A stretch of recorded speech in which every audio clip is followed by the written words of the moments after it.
Hello and welcome back to another episode of the Reforged podcast. My name is Drew, and it's a pleasure to be speaking with you today. Today we're going to be wrapping up our series on the three logical arguments for the existence of God. We're going to be talking about the moral argument today. Before we get started, I do want to address just what's been going on recently with the show. I have noticed that there's been an increased viewership on the last two episodes, the episodes of this series that I've posted, and there's been a lot of increased viewership and many comments. And I'm really grateful that this kind of content's reaching more and more people. I'm not surprised that it's the arguments for God that's drawing in so much attention because I have noticed that a lot of the attention is negative and is criticism, especially with the comments on the most recent videos. There's been a lot digging deep into disagreement with what I said and with my arguments. Um, and I just want to make sure that I take a moment to address that. I don't think that it's my place to go in depth and counter and rebut all of the points that were made against my arguments. Again, there are, as I pointed out, a lot of great resources of people who spend a lot of time studying and working with these arguments and a lot of time in this field. A lot of great researchers, scientists, philosophers, and religious scholars that have a lot better answers than I would. I just simply wanted to share and introduce the main precepts of this argument to those who maybe have not heard them before and aren't familiar with them. Um, and so, like I made clear at the start of every episode, at least I attempted to, and I apologize if it wasn't. I am not an expert, and all that I know and have learned is come from other people and their resources. I even have been using a framework for the basis of these arguments that come from Natasha Crane's website, so another religious source and not myself. And I've made that clear, and I provide links in the description to a bunch of these great independent sources, and I've referenced, Dr. Frank Turk, Dr. Natasha Crane, Dr. John Lennox. There's a lot of great resources out there. There's also a ton more uh, Christian authors that write books on this stuff. It'd be great to go check out, and there's tons of resources online if you look for them. But again, I simply want to introduce these ideas and build interest because I know that there's a lot of people that listen to my podcast. Some I know personally, and some I don't. That have varying degrees of engagement in their faith. Some are new believers. Some have been believers for a very long time. Some people maybe aren't believers and they just tuned in, and I appreciate that as well. And I just wanted to introduce these thoughts to gauge curiosity and get people thinking about it, and then encourage them to go and check out these more in-depth resources of the others. Um, and so I encourage anybody who takes objection to what I say and is struggling to argue with it. That's completely fine, and I understand that because, again, I admit I am not the most qualified person to be talking about this. I'm just simply talking about because I'm greatly interested in it, and it's on my heart to do so.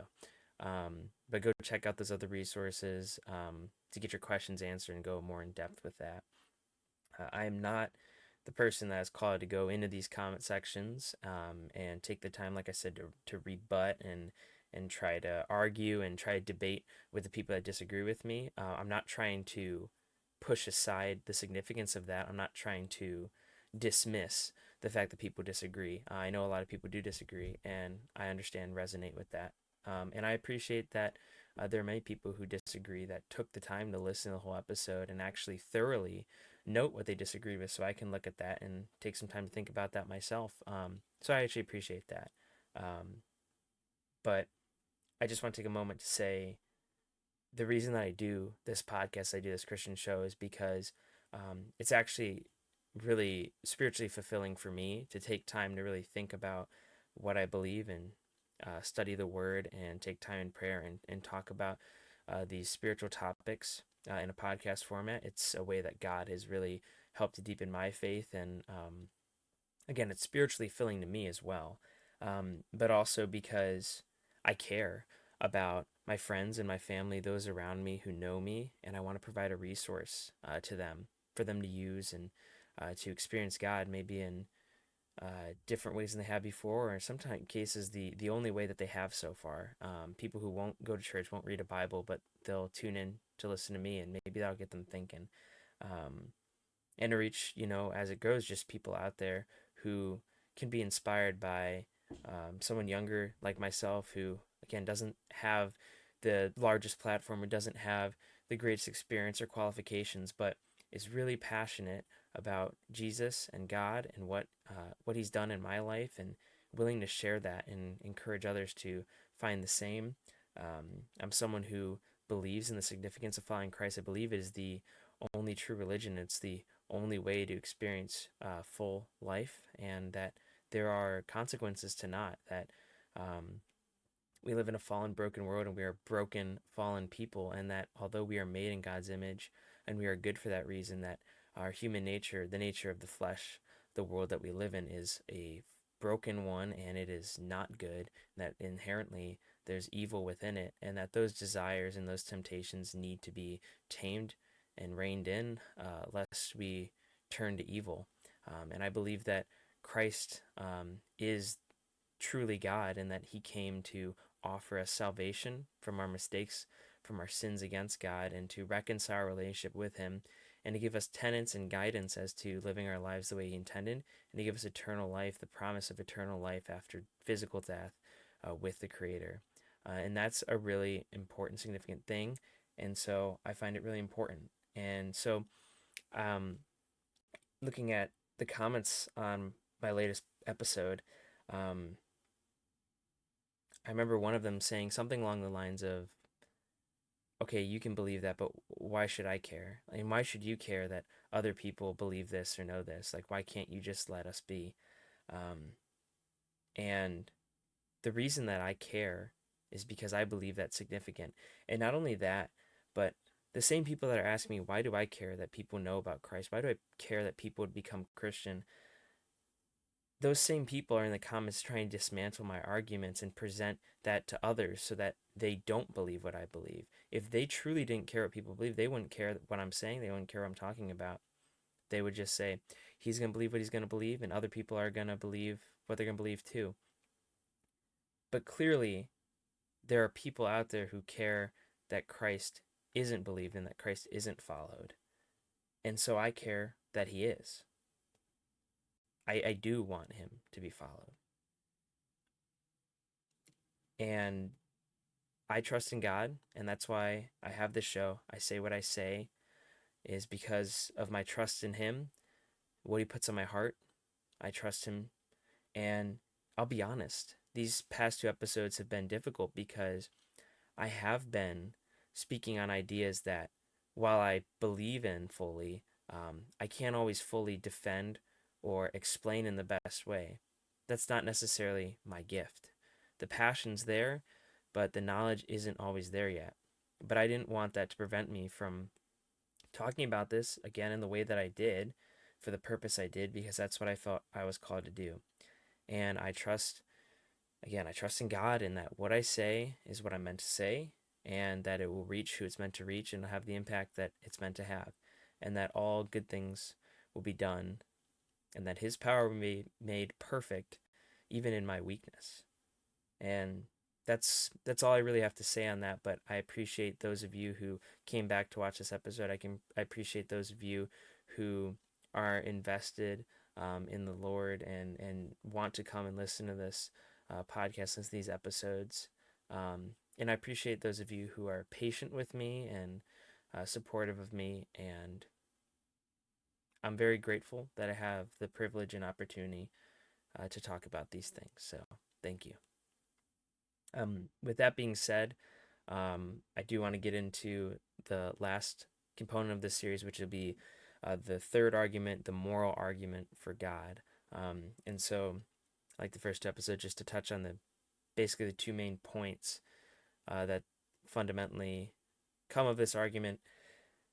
The first point is that there's observably an objective morality. You can argue for the existence of an objective morality, or moral standards that come from outside of people, outside of basic opinion, again, from an objective and constant source. And then the second would be, because we can observe this objective morality, or the existence of a supposed moral law, there must be a moral lawgiver, and we could ascribe that to God, of course, because where there is something, which we tried to touch on in the design argument, where there's something that is created, there must be a creator. Um, and so, first, touching on the existence of objective morality, I know that's a kind of controversial and touchy subject in today's times because there's a lot of people who actually don't believe in the existence of objective morality. And I think that that's a relatively new idea. While there's obviously been differences in agreement of what exactly is and isn't moral, what is right and what is wrong throughout history, I think many people have agreed and rooted themselves in the idea of an objective morality, that even if they disagree with what that is and how to approach it, they still believe that there is a fundamental standard of right and wrong. And I'd argue that many of the people who don't believe in objective morality still actually do believe in this objective standard of right and wrong, they just don't really admit it.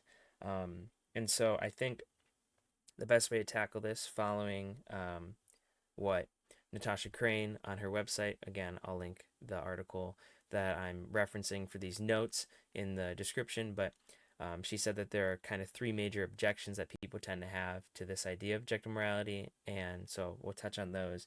Um, but first, I just want to introduce and point out, right, like there are, I think, observably preconceived notions of right and wrong, particularly wrong, in our society, culture, just across our species. There are many things that we consider to be objectively wrong. Stealing and killing and lying. Um, our opinions and our feelings, as I said, might differ on what it is, but I think that who all who are right of mind, who have full capacity for thought, I think that we all have a moral sense, and whether we suppress that or not, how we choose to act in regards to that or not may differ, but I think we all have that. And again, I think some people argue that they don't have that. I don't think that they're being honest or truthful when they say that. Um, but let's get into some of those objections right here. The first would be that there are different cultures in our world, and all these different cultures have a different sense of morality, right? If there was truly an objective morality, when all cultures, all groups of people around the world have the same values that they hold dear. And again, that is not true. As we mentioned before, a lot of us have a different, and we're not arguing that this isn't true, but we acknowledge that there are a lot of different ideas out there of what is right and wrong, um, and there's a lot of different value systems out there. And actually, another thing that's interesting about that, right, is we actually recognize um, several cultures to be morally wrong. So not only are all of these cultures different, and if there's really objective morality, then they would all have the same values. But actually, no, we recognize that there are different cultures that have different values, but we do ascribe moral right and moral wrong to different cultures. There's a lot of controversy about doing that nowadays, but there's a couple great examples that few people would be pressed in the modern age to disagree with, right? I think of Nazi Germany under Hitler. We pretty unanimously agree that that was a wrong culture. Um, that was morally wrong, what that culture stood for and what they did. Same with the Soviets and Stalin. Same with communist China and Mao Zedong. Then those are just a couple examples. There are multiple times that we've seen cultures do something that's wrong, and we've actually had aggressive response to it to right that wrong. And I don't think that it's right to say just because different cultures make different choices, have different values, have different policies. I don't think it's right to say that there's no realistic, objective standard of morality. I actually think of our United States, our political our political system right now, and how it's very divided between the left and the right, conservatives and liberals, and in their policies. Um, Again, these are very different and opposing systems of thought. They come with very different ideas. And both claim to, of course, be pursuing what is morally good and what is morally right. Is it possible that they both are right? Is it possible that they both are pursuing the right thing? Certainly not. or there wouldn't be any dissent between them. There wouldn't be any division between left and right if they agreed that they were pursuing the right thing. Um, and it's not possible that both could be pursuing the right thing and that be a different thing. If you ask anyone on the right, they don't agree that the policies of the left are pursuing a moral right. If you ask anyone on the left, the same thing. They don't agree that um, anyone on the right is pursuing a moral good. But the important thing is that both are actually still pursuing an objective value of morality, of good. Again, we've seen time and time again another example of they disagree on what is right and what is wrong, but they're still pursuing this idea that there's a value in what is right and what is good, what is moral. And they've put value in that because that's an objective, that's an outside value. Otherwise, it'd be completely subjective, and both political parties could do whatever they want and there'd be no conflict.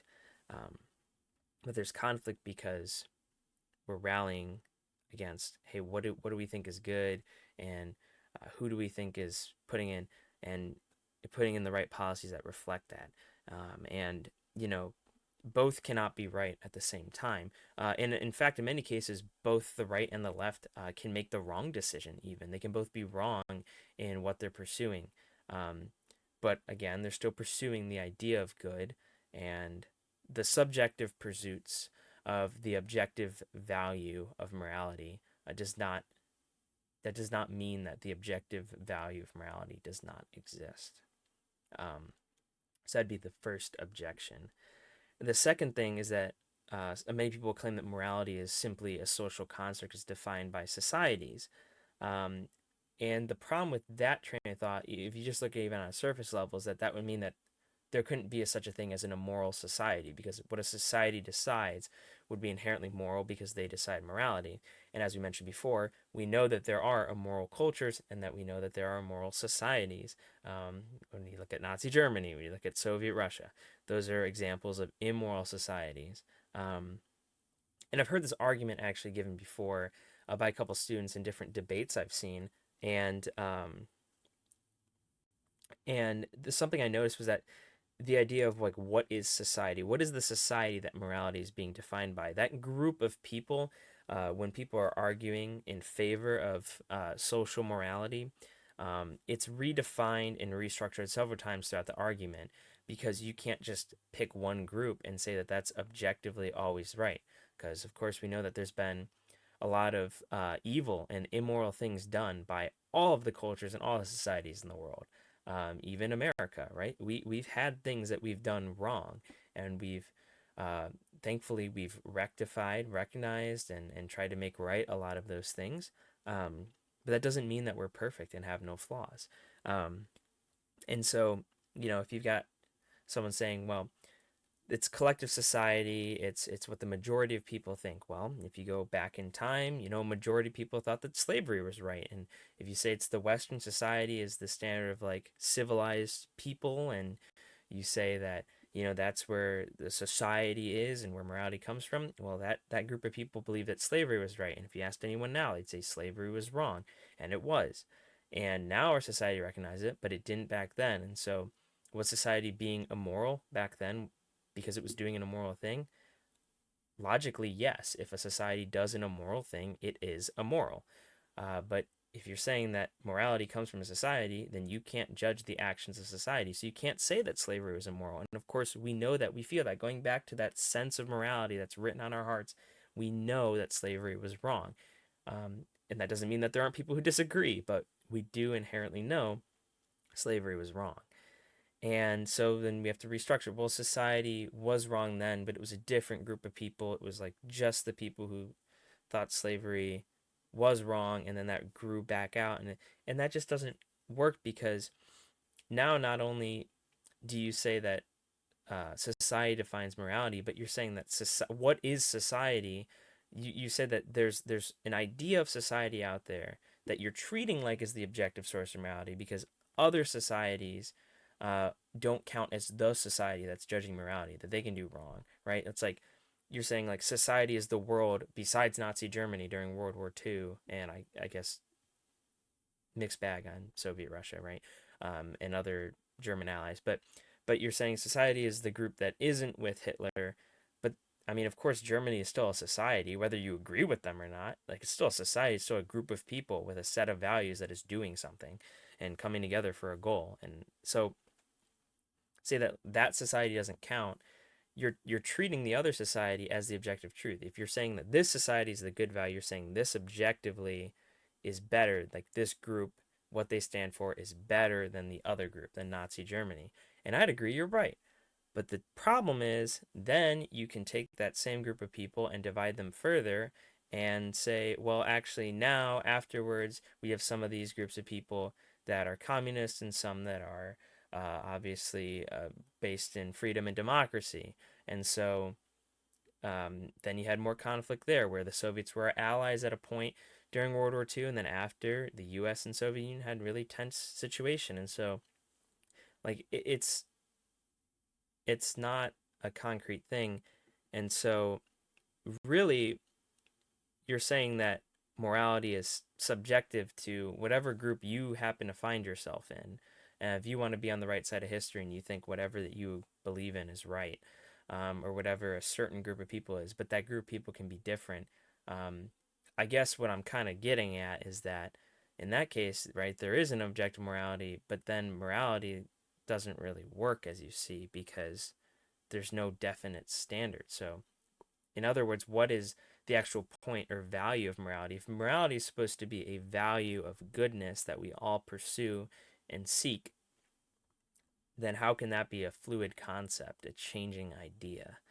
Um, and another thing to touch on too with that is the morals of society also change over time, right? As we mentioned, but even within a society, there can be moral dissonance. There can be disagreement and dissent between the values of a society. I mean, again, think of the United States. We have a very divisive political environment here. And so how would you even judge what is the morality that's coming from a society where different members of society in great factions believe and value different things? That doesn't provide a cohesive sense of morality coming from the society.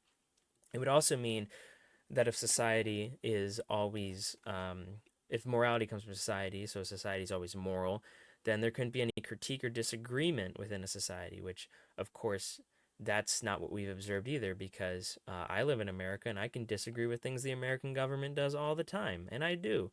Um, and so does everybody, right? There's things you love and there's things you don't love. And that happens all the time. And to say that no, a society is objectively pursuing morality and that they institute what that is, it just doesn't align with what we can actually observe. It doesn't align with humans and how they actually interact with the world. It's not truthful to say that.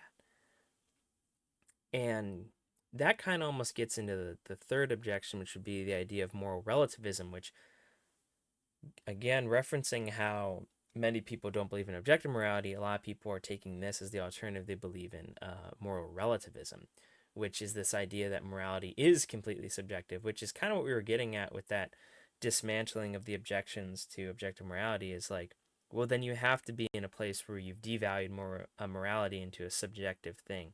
Because I think if you genuinely think about the value of morality is an objective good, you're relying on a value, and a value has to be concrete to rely on it.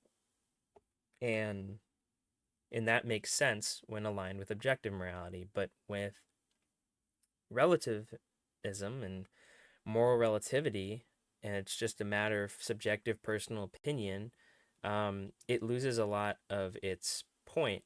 So not only there are a couple instances I want to touch on where again, it doesn't really align with what we observe. It doesn't align with how we feel and how we act in the world. Um, but also, it just kind of loses the point, and you'll see that that relativism can destroy the consistent sense of right and wrong and replace it with a subjective one. And when something's opinionated of what's right and what's wrong, then how do you know what's right and what's wrong, and where's the value in that?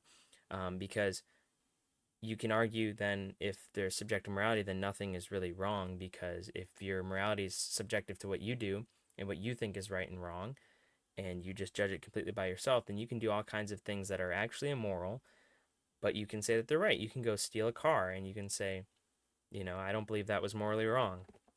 Or you can go assault someone or even murder them and say, I don't believe that was morally wrong. I imagine that the person you do that to is going to feel pretty morally wrong, even if they also believe in moral relativism. If you steal the car of a moral relativist, they'll still probably take you to court and want their car back and have charges put against you because they are wronged. Something of their property is taken from them unrightfully, unlawfully.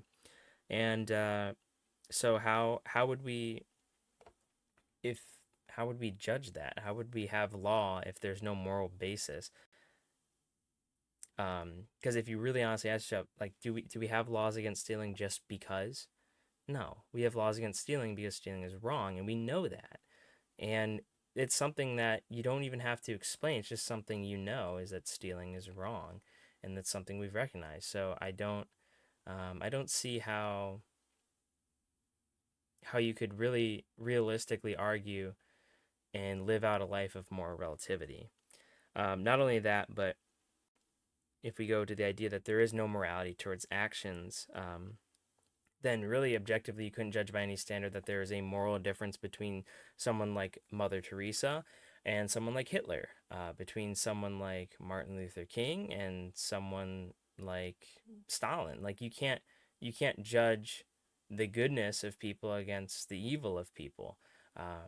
Because there's no objective way to make that claim. There's no logical way to support that. You're just stating an opinion, and we all have opinions, and our opinions can happen to be right or happen to be wrong, and there's many that don't even have a right or wrong. They're just opinions.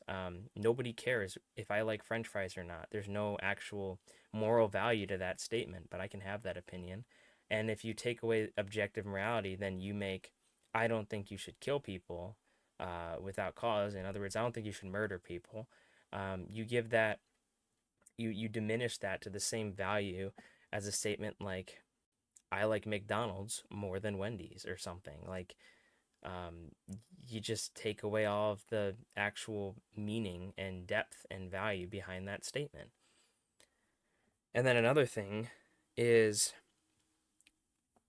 I've tended to notice that there is a really high value in the idea of tolerance and tolerating other people's sense of morality, that we've made morality relative and defined it to individuals and what they think. And then we have to also respect and yield to the morality of others. I think those ideas are actually kind of at odds with each other, because how are we supposed to have our own sense of relative morality, but also be respecting of the morality of others? Like, what if they're in opposition? What if they're at odds? That creates a lot of conflict. Um, and we're told that we just have to accept that. We just have to accept the moral differences that we have between other people.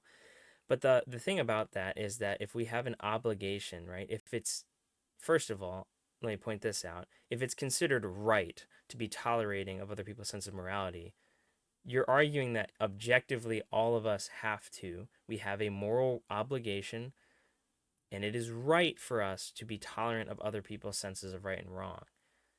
That is a contradiction to the idea that there isn't an objective sense of right and wrong. The idea that it is right for you to agree and tolerate other people's senses of right and wrong, those are mutually incompatible. You can't put those two ideas together, because what if someone's idea of right and wrong doesn't include tolerance? What if someone's idea of right is, hey, everyone has to agree with what I think is right? How do you address that? That's intolerant. And how are you supposed to be tolerant of intolerance? You can't do that. And it's been seen that that's not how it works, and that there are actually many things that, while they claim tolerance, there's many things that people who want us to be tolerant are actually intolerant of. If you look, there's a lot of people who ask for tolerance of all of the different gender and sexual things that are going on nowadays, all these new ideas with that. Um, they ask to be tolerant and accepting of anyone's identity, anyone's sexual choices and preferences, anything that they choose and do. Um, First, because this is a Christian show, I want to say from a Christian perspective, that's not very loving to simply allow people to do anything that they want to do and not say anything about it.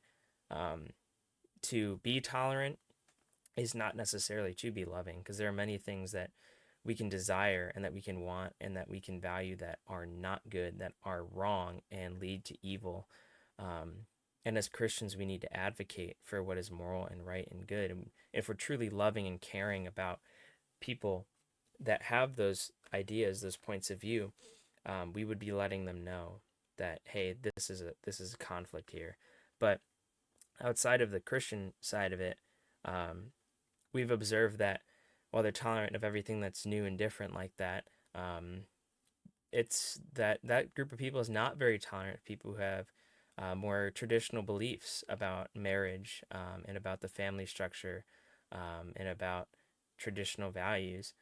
Even when those values don't come in conflict with people, it's not that there's people out there who have traditional family values that are going out and fighting against, and causing harm to people who have these new ideas, differing ideas. But there's been instances like, one that sticks out to me is like there was a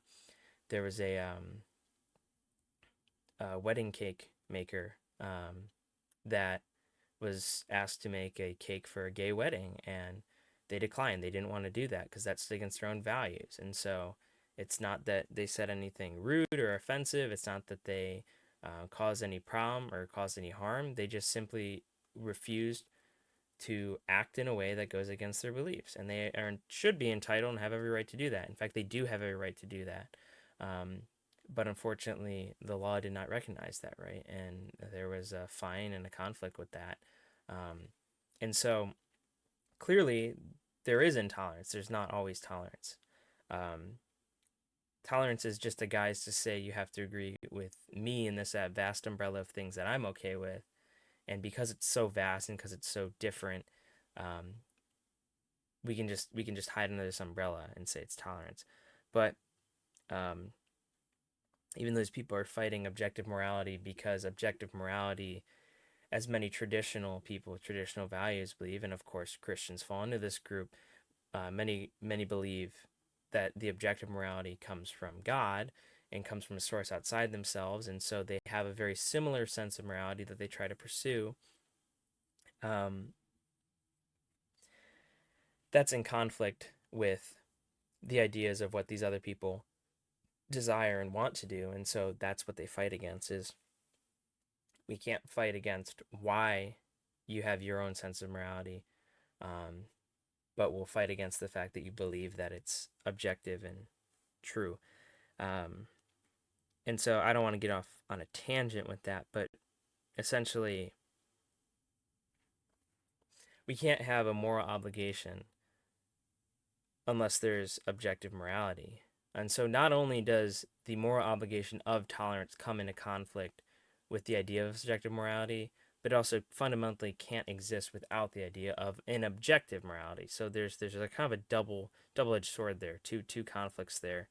Um, and again, of course, if you observe the world, nobody truly lives like that. Nobody truly, as much as they say I'm a moral relativist, no one actually lives that way to a T, because that would mean that anything that happens to you, it's not wrong. It's technically not right either. It's just ambiguous. Anything you do is ambiguous, and clearly the world doesn't function like that, and people don't function like that. Um, and so to sum it all up, right, addressing all those arguments, we can observe that human beings, regardless of what they say, they desire objective morality, and they all know that it's true. And the objections to objective morality kind of fall short because they rely on objective morality. And again, to point to a reference that'd be really good, there's a book written called Stealing from God, and that's a great book, because it describes how a lot of the atheist objections to the existence of God and also to the existence of an objective morality, how those arguments actually rely on precepts of different religions, whether it be Christianity or Judaism, that come from the Bible, and also relies on the existence of an objective morality. Right, they're making moral arguments while denying objective morality, which is not something you can do, because an argument, of course, is based in fact and truth. And that book is great and goes really in depth on that. So I encourage all of you to check that out and read that. and look that up because that gets a lot more in depth. So, again, I know I may not have backed up this argument as perfectly as possible, and there might be things I've missed. There's going to be many things that people disagree with and object with, but just to point out that that's a good resource on that. But essentially, back to um, back to it, because of this argument for objective morality. If we observe this, if we observe the existence of a moral law, that suggests that there's an existence of a moral lawgiver. That's the best explanation, that these laws that are written on our hearts that bind us and come from outside of us don't just simply come from nothing. There's not, which is another thing we didn't get to on this episode, but we've dug into a lot. People say, well, maybe morality is just an evolutionary thing, but there's no evolutionary benefit under the theory of evolution to morality, because a lot of times things like sharing and being kind, um, the building of society, a lot of moral law is um, at at best it allows humans to kind of have a neutral situation, and at worst, not really at worst, but at worst for evolution, right? It requires selflessness, and it costs something, right? Because evolution wise, like, we'd steal and we'd kill all the time. That'd be beneficial to us in our survival, but that's not how that works. That's not really how it is. So that's another thing to think about. But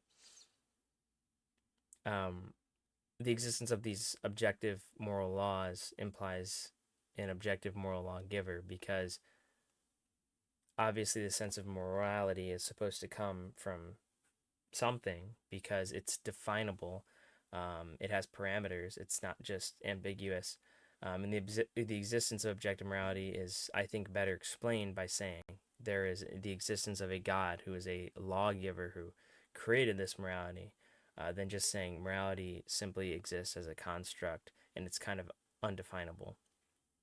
Um, and that's something I want to just touch on real quick as we end out. Kind of like all these arguments kind of end in the claim of, like, we look at and we tackle a lot of disagreement and opposing ideas to these arguments for God.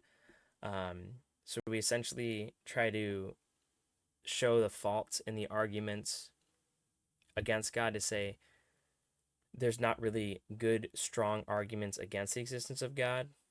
And then we use the arguments that we do have for the existence of God and the explanations that we have factored in with the fact that the unlikely explanations don't really have a lot of evidence to them, to argue that there's the existence of God. And something that I saw point out in some of the comments were like, how does, like, any of this prove that God exists, right? Like, how come you can just say, well, these things are true, so God exists? And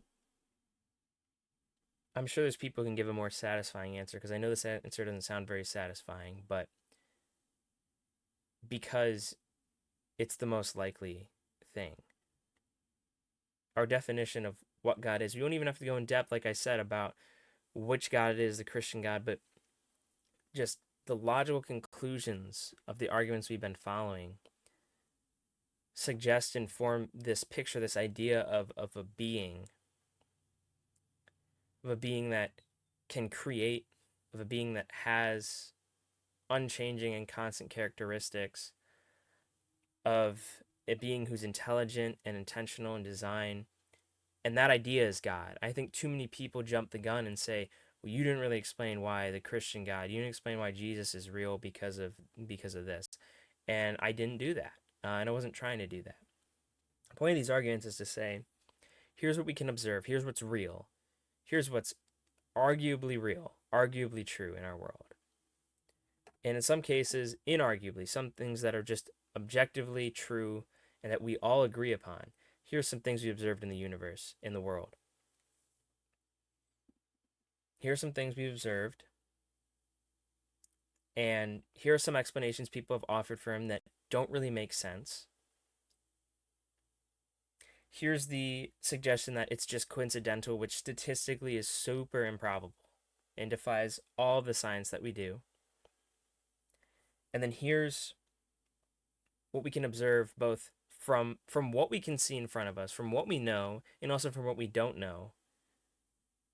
But the fact that it all works, we can infer that for what we do know, we're meant to see and meant to observe, and it's signs sent by someone.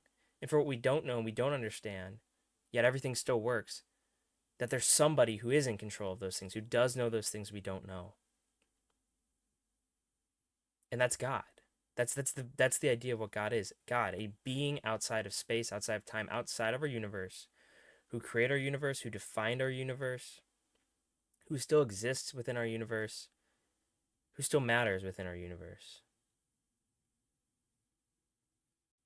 And I know that there's people out there that disagree. I know there's people out there who hold on to their disbelief and they don't want to believe in God, or they don't. There are some people who genuinely don't think that it's reasonable to exist in God. And I hope that those people, over time, that God works in their hearts and that they start to see things differently. And for the people who just simply don't want to believe in God and they hold on to these arguments that they know have holes, that they know are faulty, I pray that God works in their hearts too, and that they would come to know that they have a lot of conflict and difficult feelings. And that's understandable to see because there's a lot of really difficult things in this world. There's a lot of evilness, and there's a degree of separation from God that can feel like a great separation from anything good or valuable or anything that as Christians we claim God to stand for.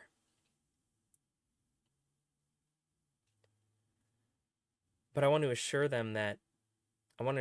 you that when you argue for the existence of God, and I know this sounds antithetical and unscientific, but I would encourage you, if you just look at these arguments and all the other arguments out there for the existence of God, and instead of having the presupposition that God doesn't exist, and trying to look at the arguments from the perspective that God doesn't exist and dismantle and tear them down, try looking at them from the argument that God does exist, and I think you'll see in many cases that they're a lot stronger than you realize. And I also think another thing that God will do and will work in you is that as you observe these, as you genuinely open your mind, open your heart to the idea of God, that He'll meet you there. And then you'll have an assurance that is not only logical, but is also spiritual. And we all believe in a lot of things. We all hold on to a lot of different ideas and sources of value. We can put that value in a lot of different places, in our family, in our friends, in our work, our careers, in our political allegiances, and in our identity, who we are. And we can also put that in God.